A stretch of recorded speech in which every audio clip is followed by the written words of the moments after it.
What's up guys, it's your boy iozhex here, and today I have a video for you guys. It's 7 tips and tricks on how to get better at Fortnite Battle Royale. Let's get into it.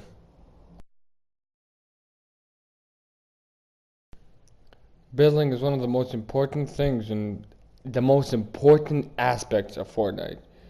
Alright? The reason why Fortnite is different than all the other Battle Royale games is building. You can build offensively and defensively, but in my opinion, the best way to build is offensively, because if you box up, your enemies will get comfortable, and when they get comfortable, they spray you down until you run out of mats and die. We just talked about how important building is, but let's focus on how bad overbuilding is.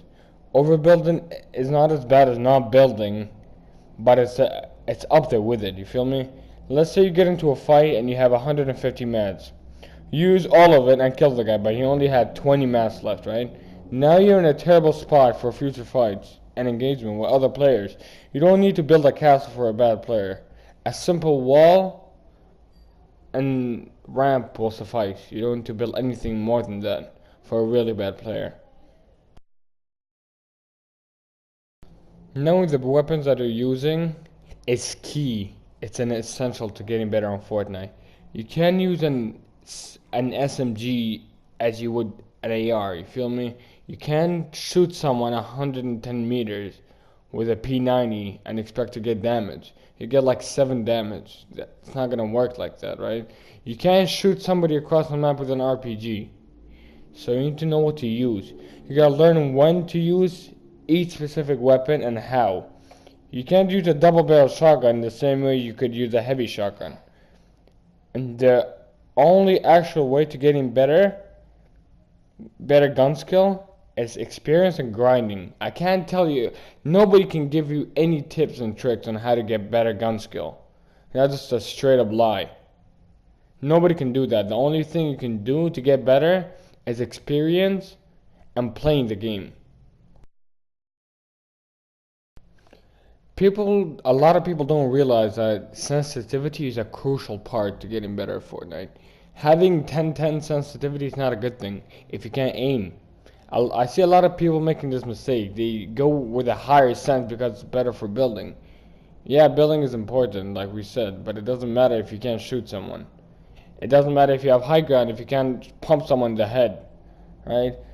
And it's not about what sensitivity I use or a pro player use. The right sensitivity is your sensitivity. So, like, a lot of people ask me about my sensitivity. I play on a 7.7 with a .53 ADS. That's really good for me, right? I drop a lot of 20 bombs with it. Like, it's really fucking good for me. I used to play with 9.9 and 8.8. They were good. I was a great builder with it, but I couldn't land my shots as I do now. But the 7.7 sensitivity that I use is perfect for me, but that doesn't mean it's going to be perfect for you. It might be too slow, too fast, who knows. So, in my opinion, don't look at other people's sensitivity. Find what's best for you and stick to it until you get really good at it. Trying to improve is a really big thing, because if you get to a like somewhere and you feel like it's like level cap, you should change something about your play. So if you get good with the sensitivity, that's awesome. But if you feel like you're missing something or you're at a level cap, you need to change some stuff around. I used to play with 9.9 like I said, but I decreased it to 6.6. But that was too slow, so I kept changing it until I found the perfect one for me, which was 7.7. And believe me, you need to do that. Like, you need to do that so you can improve as a better player. All the pro players do it. They change their resolution, their DPI, or like on PC. They change a lot of stuff. So if you're trying to constantly get better, you gotta constantly change. You gotta constantly adapt to the new meta in the game, to everything. Weapon buffs, material nerfs, buffs, whatever. You feel me? Yeah. Okay, some people might disagree when I say this, that Nick Merckx is one of the best Fortnite console players out here. And it's not for his building skills or anything else like that. It's because of its smart decision making, positioning, and accuracy. You can't learn to be accurate. You gotta play and get the gun skill, like I said in tip 1. But you can learn how to get better positioning and like where to position yourself in 1v2 to what like 1v4 situations. I really got better watching Nick Merckx.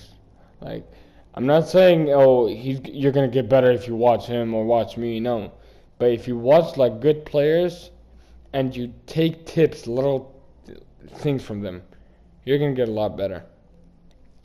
But positioning, in my opinion, is more important than building. If you have a good position, like you see a team of 4 in front of you in Tilted Towers, right? They're by the clock tower. Instead of going on them head on, you're both on the same ground, try to get high ground first. And like go to the clock tower or go to Trump. That's what I do. I always go to Trump.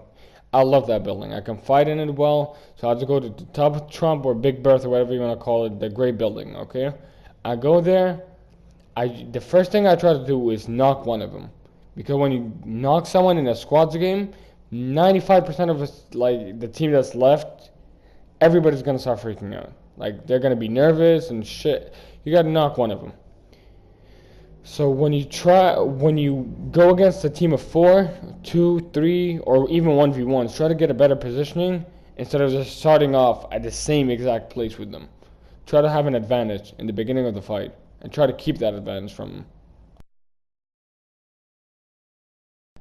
Landing in tilted towers and other populated places is a really key thing to do when you're trying to get better as a player. A lot of people might disagree when I say that landing in tilted towers is one of the best methods to getting better. If you're landing like Junk Junction or Lucky Landing, and you keep going to those top 10 situations, right, with 0 or like 1 kill, but that's not really helping you improve because you're not getting into enough gunfights so you can actually get better and get better gun skill and be smarter. Like, it's not doing anything. You just camp and wait till the end of the match so you can get bodied by a guy that's actually good. So that's not gonna help you improve. But if you're trying to get better, I think that you should land. That's what I did personally. That's what a lot of good players did back in their day.